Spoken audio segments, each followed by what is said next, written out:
গাজায় চলমান ইসরায়েলি আগ্রাসনে বিপর্যস্ত গাজাবাসীর ওপর একের পর এক হামলা বন্ধে বিভিন্ন দেশে চলছে বিক্ষোভ। এরই জেরে গাজায় যুদ্ধবন্ধের চুক্তি নিয়ে চাপ প্রয়োগ করতে নাটকীয়ভাবে তেল আবিব সফর করলেন মার্কিন পররাষ্ট্রমন্ত্রী অ্যান্টনি ব্লিংকেন। কোনো বিলম্ব কিংবা অজুহাত ছাড়াই হামাসের সঙ্গে একটি চুক্তিতে পৌঁছানো উচিত বলে জানান তিনি।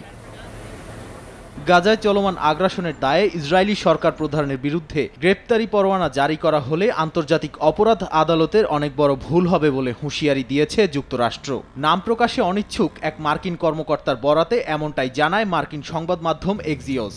এরই মধ্যে প্রথমবারের মতো ইসরায়েলের এরেস ক্রসিং ব্যবহার করে জর্ডান সীমান্তবর্তী গাজার উত্তরাঞ্চলে ৩১টি ত্রাণবাহী ট্রাক প্রবেশ করেছে।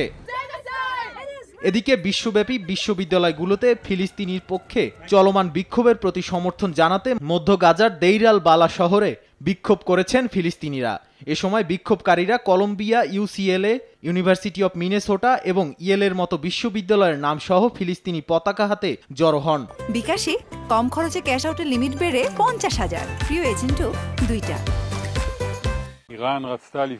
অন্যদিকে লেবাননের সশস্ত্র সংগঠন হিজবুল্লাহর সঙ্গে চলমান ইসরায়েলি হামলা পাল্টা হামলার মধ্যেই লেবাননের সীমান্ত এলাকা সফর করলেন ইসরায়েলি বাহিনীর প্রধান হারজি হালেভি। মূলত গাজার উত্তরাঞ্চলে নতুন করে হামলার প্রস্তুতির অংশ হিসেবেই তার এ সফর। এরই মধ্যে বুধবার ইসরায়েলি সেনাবাহিনীর অবস্থান লক্ষ্য করে 4টি হামলা চালানোর দাবি করে হিজবুল্লাহ।